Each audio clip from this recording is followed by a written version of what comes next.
Semakin hari, pertempuran di suatu tempat itu tampaknya berdampak sekali pada negara kita. Ketika terjadi perang Ukraina dengan Rusia, kita ketahui harga minyak goreng melambung naik, juga nikel, dan kita beruntung nikel. Tapi kemudian hari ini terjadi di Teluk di Timur Tengah. Perang bikin repot Asia, bikin repot kita semua. Ini adalah negara dan kawasan yang pertumbuhan ekonominya paling tinggi di dunia hari ini. Ya, India, Asia Selatan, lalu kemudian juga Asia Tenggara. Itu banyak sekali negara-negara yang sebetulnya berkontribusi pada dunia. Nah, kali ini kita bicarakan seberapa lama perang ini. Dulu pada waktu belum ada teknologi, kalau kita lihat film Marco Polo, itu kan pakai ketapel itu perangnya. Lalu kemudian pakai batu besar, pakai alat pelontar gitu. Dan kemudian kerajaan-kerajaan membuat dinding yang tinggi. Perangnya di darat. Begitu manusia mengenal sains lebih kuat pakai teknologi pertempuran udara.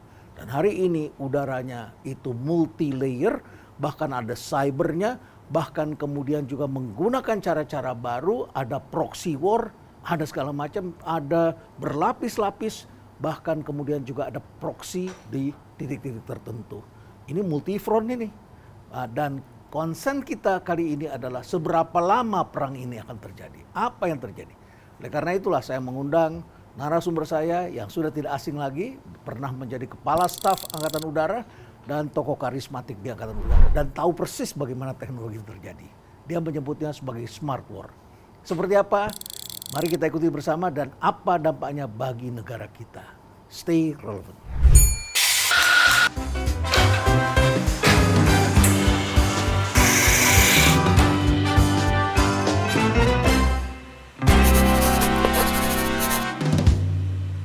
Selamat datang di Brizi Cafe, Pak Cepi Hakim. Terima kasih. Untuk kesekian kali. Terima kasih diundang. Biasanya saya diundang selalu setiap tahun Pak Cepi ini ada peluncuran buku. Dan kali ini adalah mengenai FIR, Flight Information Region. Ya. Ini mengenai bagaimana mengatur wilayah ya, wilayah udara. Ya, lebih kepada bagaimana mengelola wilayah udara kedaulatan. Wilayah udara kedaulatan. Wilayah udara kedaulatan sebuah negara itu sangat menentukan keamanan nasional. Jadi kalau perang yang kita saksikan sekarang ini, itu sebenarnya yang sangat menentukan adalah bagaimana mengelola wilayah udara kedaulatan masing-masing. Pak Renat tadi sudah sampaikan bagus sekali tahapan perang. Ya. Tahapan perang itu kalau dilihat dari perspektif manajemen konflik, itu memang sudah menjadi takdirnya manusia itu berkonflik. Dalam pelajaran dasar manajemen konflik itu konflik start from yourself. Di kepala kita kan tiap hari kita konflik kan. Kita mau ke sini apa enggak, ke sana apa enggak. Ada kecemburuan, ada apa? Ya, segala macam. Sendiri aja kita ada konflik, apalagi berdua, bertiga, segala macam, kemudian sampai negara. Itu sebabnya konflik adalah one or two step to war. Konflik itu memang selalu mengantar kepada peperangan. Ya. Seberapa besar tergantung skalanya. Tadi sudah disampaikan sebagai pengantar, bagus dulu perang begini. Memang perang ada tahapannya. Yang paling tradisional, perang itu di daratan. Itu sebabnya orang untuk menjaga keamanannya membangun tembok. Kita mengenal tembok Cina, tembok Berlin, dan Romawi. Zaman Romawi, tembok Romawi, semua tembok. Apa sih tembok itu? Tembok itu menjaga teritorinya supaya aman. Rumah lah analoginya. Sekarang ada tembok properti, kawasan properti, supaya orang nggak masuk. Betul. Jadi intinya tembok itu untuk keamanan.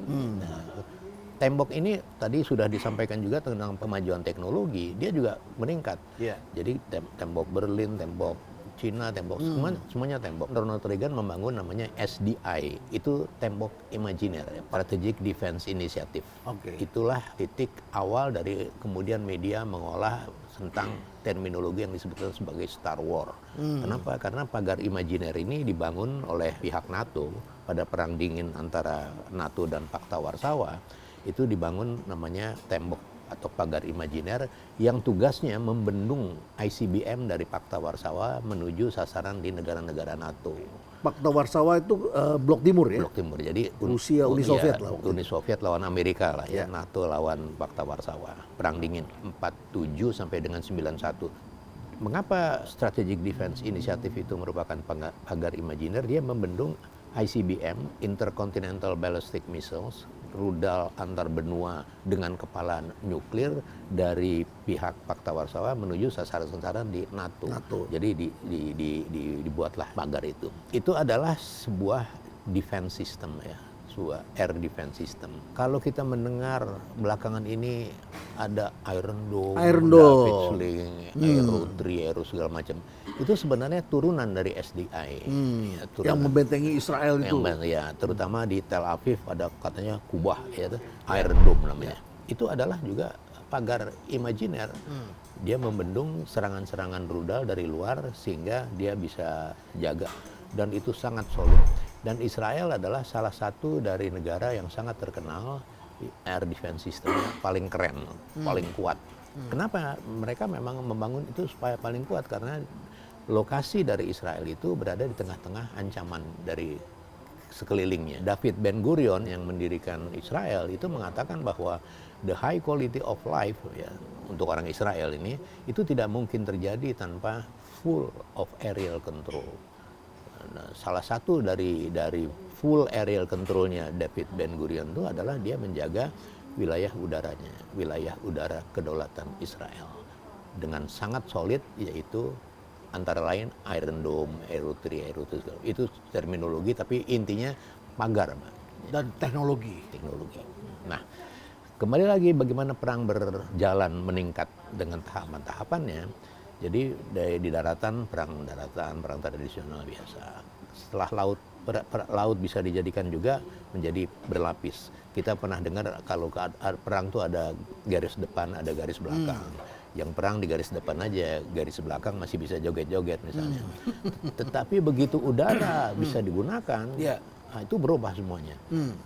Perang menjadi total war. Oh, total war. Jadi defense system juga menjadi total defense system. Cilakanya tidak hanya dari daratan, laut, udara, dan ruang angkasa.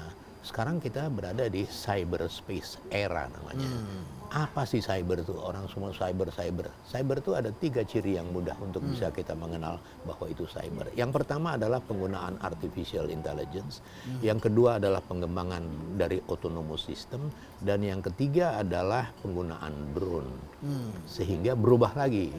Perang itu menjadi tidak hanya perang total, tapi saya mengatakannya sebagai perang smart. Itu yang Anda sebut smart, Ya, smart war. smart, karena kecerdasan melawan kecerdasan. Itu yang menyebabkan juga bahwa tidak jadi jaminan bahwa sebuah negara punya pesawat banyak kemudian dia bisa menang. Tunggu dulu, karena sekarang udah di cyber, udah di cyberspace, udah di cyber world era. Ada yang automation di situ. Ada automation, ada data link, ada segala macam, ada network centric system. Tapi nggak punya ethics mereka, nggak punya perasaan. Kalau kita berbicara tentang perang, itu perasaan ditinggalin dulu, Pak. Oh. Etik dipikirin dulu. Perang kan kekerasan, violent ya. Violent, ya. Tidak ada etika di sana. Setelah Perang Dunia Kedua kan kita pernah dengar juga banyak tulisan-tulisan atau terutama ada patah terkenal yang orang Belanda mengatakan the Hekken beheersen the world. Orang gila yang menguasai dunia. Pada waktu itu penilaian-penilaian itu terhadap Hitler dan Mussolini. Ya.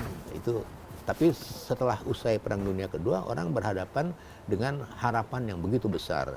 Sehingga setelah tahun 45 itu disepakati oleh seluruh dunia kita menuju perdamaian dan kesejahteraan. We going to the peace and prosperity. Kita bentuk United Nations Organization.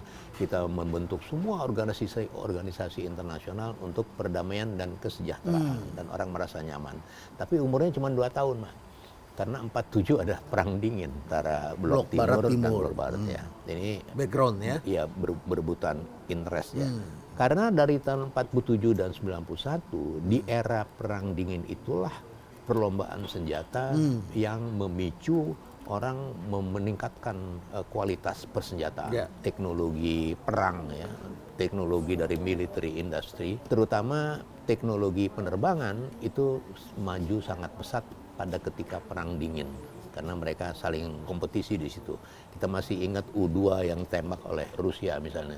Kemudian kita masih ingat bagaimana Uni Soviet berhasil mengorbitkan satelit pertama sehingga Amerika marah sehingga dia membentuk NASA dan mengejar ketertinggalan itu. Semua itu perlombaan-perlombaan untuk persenjataan.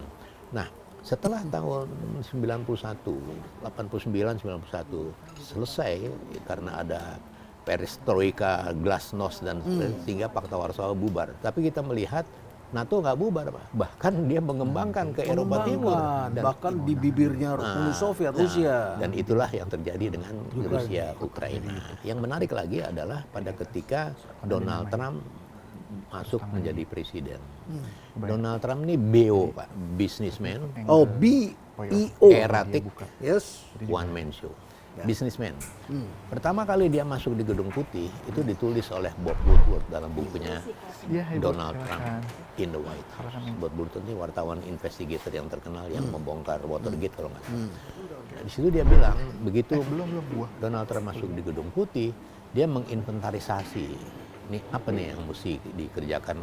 Dari tengah-tengah Amerika pada waktu itu juga mengalami kesulitan finansial. Itu makanya dia make America great again. Bagaimana caranya? Yang pertama kali dia lihat perjanjian-perjanjian dengan negara lain. Dia dapat KORUS. KORUS itu adalah United States Korea Free Trade Agreement. Dia lihat di situ Amerika di Free Trade Agreement dengan Korea, dia defisit miliaran dolar. Udah lama, udah konsepkan menyetop KORUS itu, berhentikan. Tapi dia nggak tahu di dalam Free Trade Agreement itu ada top secret agreement antara intelligence Amerika dan intelligence Korea, antara National Security Council-nya Amerika dengan National Security Council-nya Korea. Apa itu? Itu adalah akses yang bisa diterima oleh Amerika. Pada ketika ICBM dari Korea Utara launch dengan kepala nuklir, itu 38 menit rata, Pak, Los Angeles. Padahal sistem pertahanan udara Amerika, National Aerospace Defense System Amerika, NORAD, itu baru bisa mendetek 15 menit. Udah terlambat karena udah masuk US territory. Di dalam Free Trade Agreement itulah terbungkus Special Access Program. Apa itu? Sistem pertahanan udara Korea Selatan bisa mendetek 7 detik setelah ICBM Korea Utara yang akan headingnya menuju Amerika. Jadi Amerika perlu itu. Bungkusnya Free Trade Agreement. Jadi itu mencerminkan bahwa dia datang ke White House itu sebagai businessman. Jadi dia lihat mana yang tekor-tekor dia mau beresin kan. Jadi visi finansial yang dia lihat. Itu membuktikan dia. Yang kedua, dia erratic dan one man show. Itu dengan mudah bisa dilihat pada waktu dia mengeluarkan policy tentang imigran misalnya. Jadi dia nggak ngomong-ngomong sama Kongres. Dia juga pada waktu Venezuela, dia juga tidak ngomong-ngomong sama Inggris. Dia one man show. Dia menentukan sendiri. Nah, Erratic ini mana? erratic dia nggak bisa diduga kan. Dia suka-suka dia. Masih ingat nggak? Dia juga mau membangun tembok perbatasan Meksiko. Dia masih berpikiran seperti itu dan itu kan sangat tidak bisa dinalar dan kaget-kaget orang itu. Jadi erratic dia. Erratic. Selain one man show sama erratic itu menjadi satu. Itulah penampilan seorang Donald Trump. Itu yang menyebabkan sekarang kita berhadapan dengan situasi yang sering disebut orang sebagai global disorder. Kita nggak ngerti yang mana kubu yang mesti bagaimana, nggak ngerti. Ya. Itu semua adalah cerminan dari bagaimana national interest sebuah negara yang pada umumnya sangat bergantung kepada regional interest dalam pengertian misalnya Amerika itu dengan NATO itu memang dibangun sebenarnya dengan jangka panjang dan dipelihara. Tetapi oleh Donald Trump kan karena dia bisnis ya, dia pasang tarif sini, tarif sana. Sekarang rusak sama Eropa aja. Sama Kanada juga. Sama Kanada. Spanyol nggak ngasih. Ya. Jadi itu sangat eratik kan. Nah, di dalam proses yang seperti itu kita bisa melihat yang terakhir yang Donald Trump dia mengkomplain negara Eropa tidak mendukung operasi dia menyerang Iran. Sampai dia mengancam Spanyol, dia mengancam Perancis, dia mengancam Inggris karena tidak membantu sama sekali. Kenapa bantuan itu diperlukan? Dia memerlukan pangkalan aju, kan cukup jauh. Dia memerlukan pangkalan-pangkalan di Eropa. Dan itu sudah digalang lama oleh Amerika pada awal-awal Perang Dunia Kedua pada waktu itu. Yang menarik lagi di sini adalah perang dunia itu tahapannya sebenarnya bisa kita melihat bagaimana Amerika membangun kekuatan perangnya. Kapan sih Amerika membangun kekuatan perangnya? tahun 30-an itu Amerika biasa-biasa aja, Pak. Tetapi setelah Pearl Harbor 7 Desember 1941 Dengan itu Jepang. martabat bangsa hancur lebur. Yeah. Dalam buku The Future of War, George and Meredith Friedman mengatakan Pearl Harbor itu sebagai the origin of American military failure.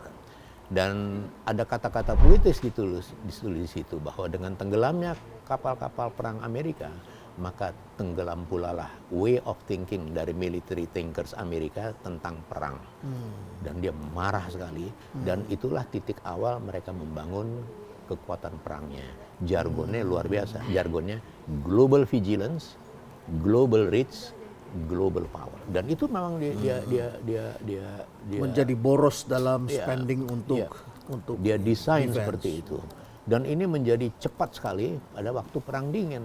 Jadi dia mendesain kekuatan perang dia tuh global reach, global power. Dari sini kita jadi paham mengenai cara berpikir Amerika dan juga Donald Trump yang bio seperti itu, dia bergerak cepat, dia bergerak sendirian dan dia berpikir bisnis. Lalu kemudian kita melihat sekarang di Iran. Apa yang Pak Cepi lihat dalam air defense ini saat ini yang smart technology ini? Apakah Iran bisa menghentikan perang dalam waktu cepat atau Amerika yang bisa menguasai keadaan dengan cepat? Sebelum menjawab itu, saya jawab dulu siapa yang bisa menghentikan ini. Yang menghentikan ini 3 orang.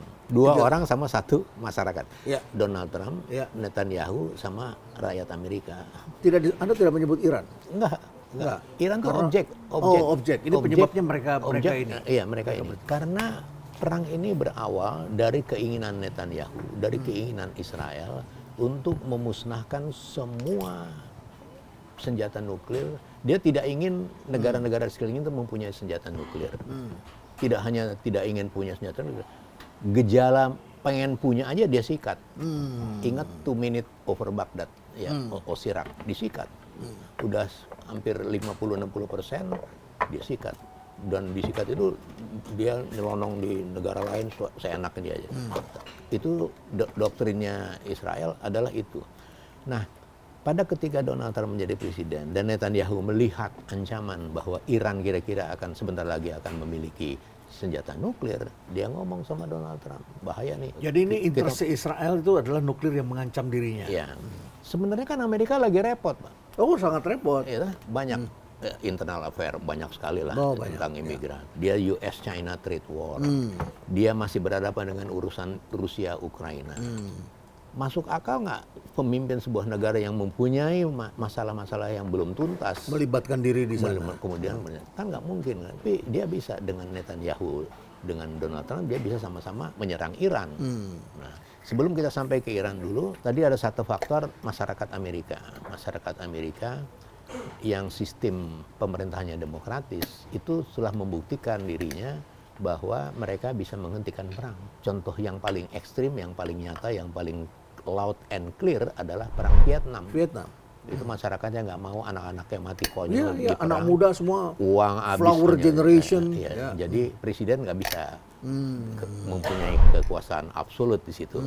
Jadi masyarakat Amerika mempunyai truth card. Jadi kalau kapan sih bisa 3 itu terutama. Tapi hari ini masyarakat kan terbelah 2 dengan teknologi ini.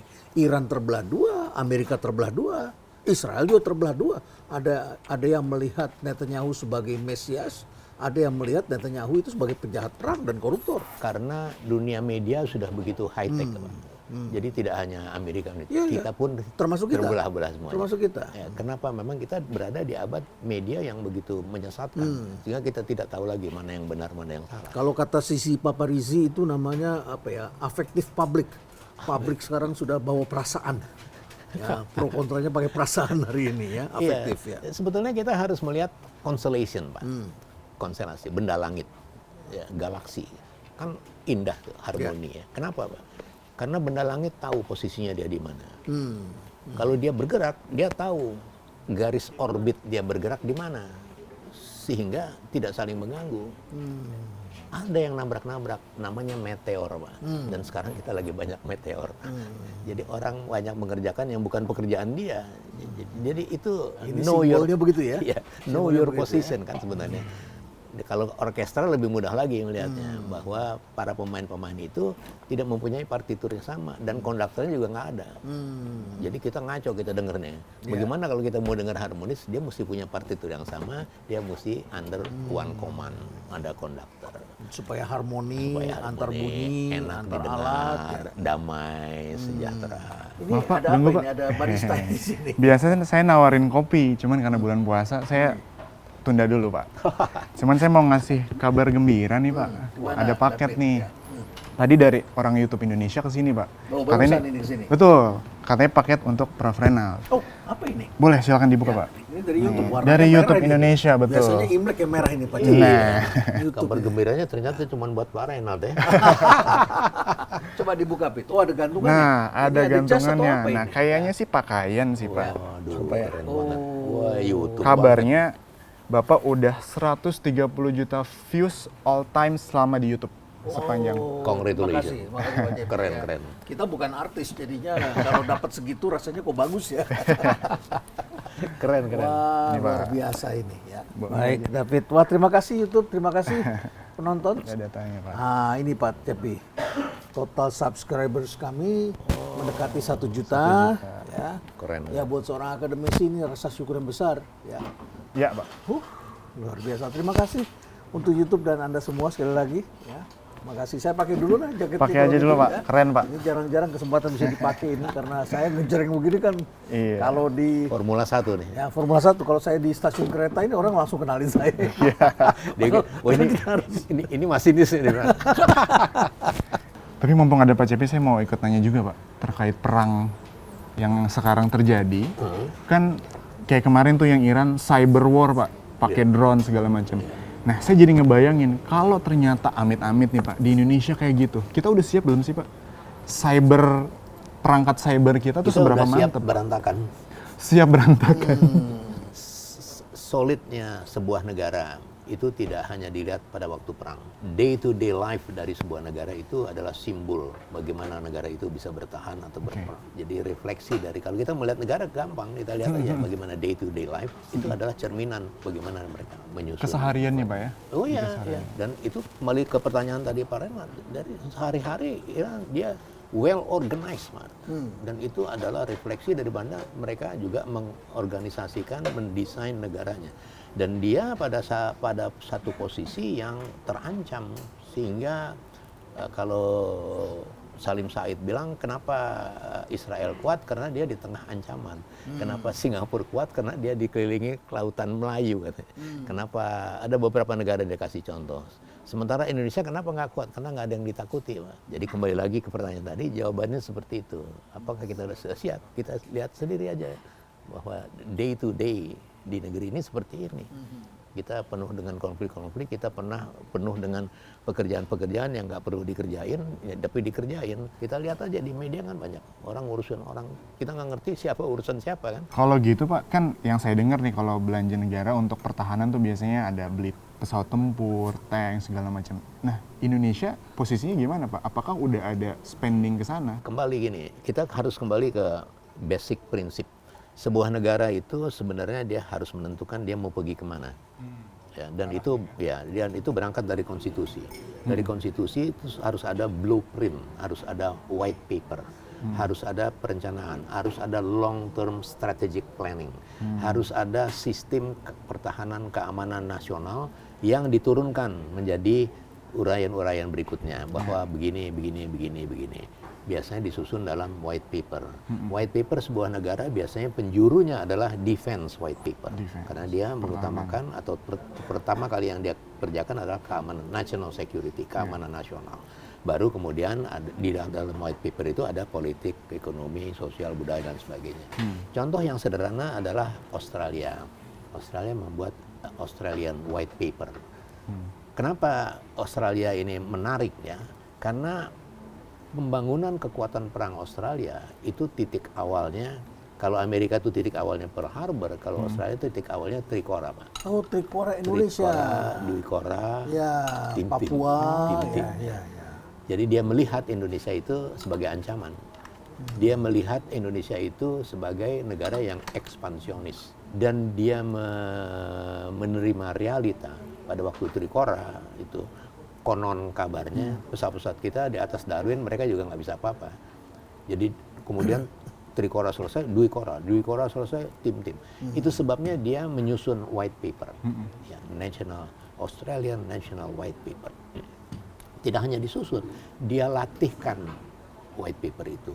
Latihannya namanya National Security Exercise. The biggest national security exercise ever. Itu dilaksanakan oleh Australia pada tahun 89 dengan judul Kangaroo 89 namanya. Kangaroo 89 itu adalah implementasi dari Defense White Paper yang disusun oleh Paul Dipp. Itu dikenal sebagai Dipp White Paper. Ini ramai juga di sosial media, Pak. Lalu kita berpihaknya ke Iran atau ke Amerika Serikat nih. Nih teman-teman saya juga terbagi nih opininya, Pak. Gimana tuh kita menaruh posisi moralnya? Menentukan sikap kita keluar, itu sebenarnya kita harus menentukan sikap kita di dalam diri sendiri. Foreign policy start from home. Dalam leadership ada juga namanya control yourself before you try to control your people. Atau control yourself before you try to control the others. Jadi kita mau sok-sokan berpihak sini, tunggu dulu, kita mau ngapain dulu? Masa kita harus dipaksa untuk berpihak? Tunggu dulu. Kita tentukan dulu kita ini siapa dan kita mau bagaimana. Dengan sikap yang seperti itu baru kita bisa menentukan, oh kalau gitu kita berpihak. Ada aspek situasional? Selalu ada aspek situasional. Selalu ada. Tapi kan era kita hidup sekarang ini sebenarnya di era yang sudah mengantar kepada civilization. Apa civilization? Antara lain yang terutama adalah kita tidak bisa bekerja tanpa referensi. Kita harus mengacu kepada aturan. Kita harus patuh dan taat pada aturan. Jadi sekali lagi, balik lagi ke pertanyaan tadi. Kita berpihak kemana? Kita lihat dong, negara kita apa nih? Kita lihat di konstitusi kita, negara kita bagaimana. Kita lihat ada Dasar-Sila Bandung misalnya. Dengan referensi yang seperti itulah kita merumuskan formula, kita akan berpihak kepada siapa. Susahnya sekarang setiap individu mempunyai suara sendiri-sendiri kan, dengan adanya afektif publik tadi. Dan unsur perasaan berpengaruh dalam percakapan sosial. Dan itu diperparah lagi dengan visi bangsa ini yang sekarang masuk ke jurang 5 tahunan. Kita hanya melihat 5 tahunan, yaitu pilkada dan pilpres. Tidak pernah ada program-program yang visioner sekarang, tidak pernah ada lagi. Itu yang menyebabkan juga membuat banyak pertanyaan-pertanyaan antara lain seperti itu yang tidak bisa dijawab. Kita mesti jawab, mesti dikembalikan kepada itu tadi, hal yang basic prinsip. Kita harus mengacu kepada aturan, kita harus punya perencanaan yang matang dan sebagainya.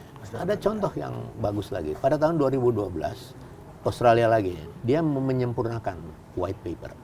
Jadi dia bikin workshop menyempurnakan white paper dan dia undang beberapa negara Asia. Saya diundang workshop 1 minggu.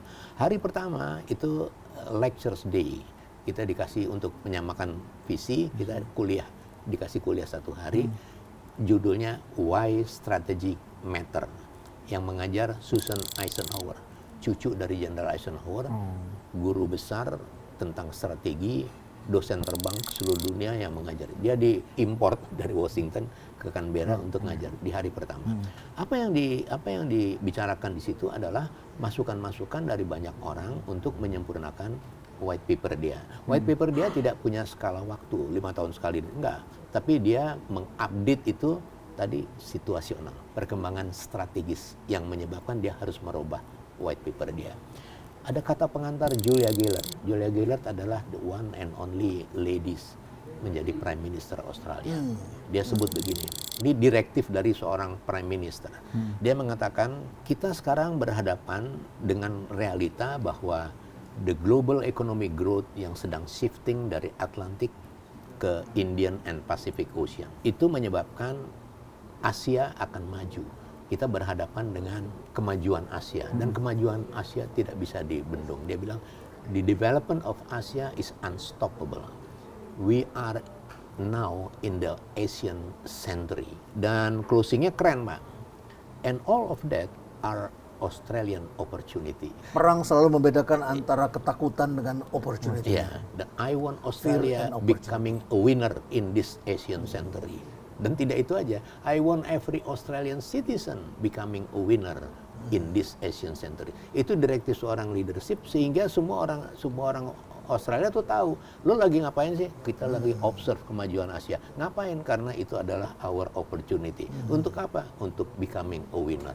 Itu contohnya. Pak Cepi, terakhir banyak sekali istilah baru dalam perang ini. Disebutkan juga Iran itu multi layer dan kemudian sekarang ada istilah namanya perang asimetri. Ya, apa yang dimaksud dengan perang asimetri dan seberapa lama ini bisa berjalan? Kenapa dikatakan asimetrik? Karena dia memang tidak simetris. Ya. Kalau kita berbicara tentang kekuatan perang Amerika dan Iran, selesai Pak. Di atas meja nih, nggak ada apa-apanya. Nggak punya, Game ini over. Pesawat tempurnya banyak, ini nggak ada. Iya, nggak ada. Ya, Ekstrim sekali. tua lah Iya. ini Iran punya. Tetapi dia tetap melawan kan, dengan yang dia miliki. Ya. Itu yang membuat asimetrik.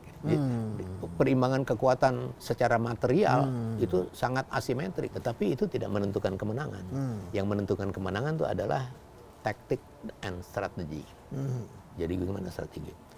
Kembali lagi ke bangsa Iran. Dia udah lama Pak. Dia sudah lama mengantisipasi bahwa dia satu ketika akan diserang oleh negara besar, oleh Israel. Yang dia tahu belakangnya ada Amerika. Dan dia tidak mungkin membangun kekuatan perang sekelas global reach, global power. Nggak mungkin. Nggak mungkin. Nah, itu sebabnya saya katakan smart war. Dia mendesain smart defense. Bagaimana caranya untuk bisa bertahan? Bagaimana saya bisa membalas kalau Israel. Dengan Israel aja dia tidak lebih baik. Persenjataannya. Tetapi dia mencari itu smart kan, dia mencari smart di cyberspace. Jadi dia harus menggunakan intelligence untuk mengelola artificial intelligence. Misalnya. Dia mendesain seperti itu. Itu sebabnya dia bisa menembus Iron Dome. Bagaimana caranya menembus? Dia pakai ratusan atau bahkan katanya ribuan drone sehingga pagar imajiner, pagar imajiner itu udah sampai titik jenuhnya sehingga tetap ada yang bocor. Dan itu dipelajari bocor-bocornya bagaimana. Dan itulah yang dikerjakan oleh Iran dalam menghadapi serangan Amerika dan Israel. Dengan drone murah ya? Iya, dengan drone murah. Yang biayanya kalau dibandingkan dengan Iron Dome jauh sekali. Dibandingkan dengan pesawat-pesawat tempur itu. Jauh sekali dan maneuverability, sistem kendali dan sebagainya jauh lebih mudah. Itu sebabnya memang yang bermain adalah sistem, melawan sistem.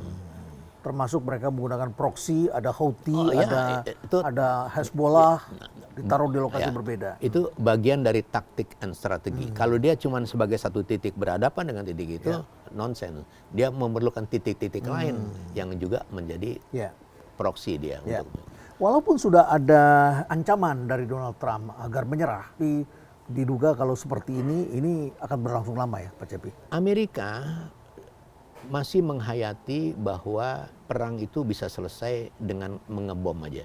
Jadi itu terkenal namanya bombing to win. Dan dia sangat sukses pada tahun 45. Hiroshima Nagasaki selesai. Tidak ada satu minggu langsung Jepang menyerah. Perang dunia usai. Di sela-sela itu Indonesia bisa merdeka. Itu masih menghayati pola pikir dari para military thinker Amerika. Dia fanatik sekali bomb to win. Itu sebabnya ada pertengkaran Kolonel Worden kalau masih ingat pada waktu Perang Teluk. Dia mengatakan tidak perlu angkatan darat, tidak perlu angkatan udara, cukup bomb to win. Itu kolonel, sampai dia dipecat kalau nggak salah. Kemudian, tapi skenario itu dia dipakai oleh Schwarzkopf pada waktu Perang Teluk itu. Jadi intinya adalah Amerika masih mengandalkan teori itu. Ya. Tetapi dinamika perkembangan setelah Hiroshima Nagasaki itu membuktikan bahwa bom to win itu nonsense. Ternyata dia gagal di mana-mana ya, di Vietnam, di Afghanistan, di Syria dan sebagainya. Dan titik yang sangat menarik untuk lesson learn adalah 9/11. 9/11 itu 60 tahun setelah Pearl Harbor. Dia adalah the second Pearl Harbor. Dan yang membedakan Pearl Harbor dengan 9/11 adalah musuhnya dari dalam. Dari dalam. Dan bukan tentara, Pak. Pesawat terbang sipil. Pesawat sipil. Dan pilot kamikaze-nya, flying school-nya di Amerika, Pak. Itu dan kemudian menghadapi terorisme panjang sekali ya. Karena itu bergerilya di mancanegara, termasuk di sini. Ya. 10 tahun dia baru bisa bunuh Osama bin Laden di Pakistan, 20 tahun dia terpaksa mundur dari Afghanistan. Setelah 9/11 itu ada 3 hal yang dikerjakan oleh Amerika. Dia membentuk Department of Homeland Security, dia membentuk, walaupun udah punya FAA, Federal Aviation Administration, dia membentuk TSA, Transportation Security Administration. Yang bisa bongkar koper kita segala Nah, macam itu yang suka buka sabuk, suka sepatu dan sebagainya. Dan yang ketiga dia merestructuring air traffic control, sipil dan militer menjadi Civil Military Air Traffic Flow Management System. 3 itulah yang menyulitkan orang sekarang kalau ke Amerika. Jadi kalau kita lihat seperti ini, nampaknya mungkin ini ada skenario yang tidak pendek ya. Bisa tidak pendek, bisa pendek, Pak. Kenapa? Hari kedua aja Amerika sudah minta tolong Italia untuk ceasefire. Kenapa? Udah tekor, Pak. Udah tekor. Dia satu hari 300 juta Global- dolar. Iya, global reach, global power yang diongkosin oleh national defense budget nggak mungkin, Pak. Nggak mungkin. Di tengah-tengah Tekor mereka ya. ekonominya sedang Tekor. defisit yang luar biasa. Iya, itu sebut. Jadi dia mencari exit way. Kalau dia mendapat exit way yang keren, dia exit, Pak, pasti. Baik, terima kasih banyak Pak Cepi. Sama-sama, terima kasih. Ini dengan demikian kita memahami bahwa inilah perang, bagaimanapun juga perang selalu menyisakan banyak sekali penderitaan, rasa takut, juga tentu saja ada banyak sekali hal-hal yang perlu kita pikirkan ke depan. Menang jadi arang, kalah jadi abu. Menang jadi arang, kalah Jadi jadi abu. Kalau kayu kita bakar jadi arang, yang kalah itu jadi abu, jadi serpihan-serpihan. Tinggal terserah kita mau pilih yang mana. Paling tidak kita bisa berpikir sebagai manusia yang mengutamakan kehidupan. Stay relevant.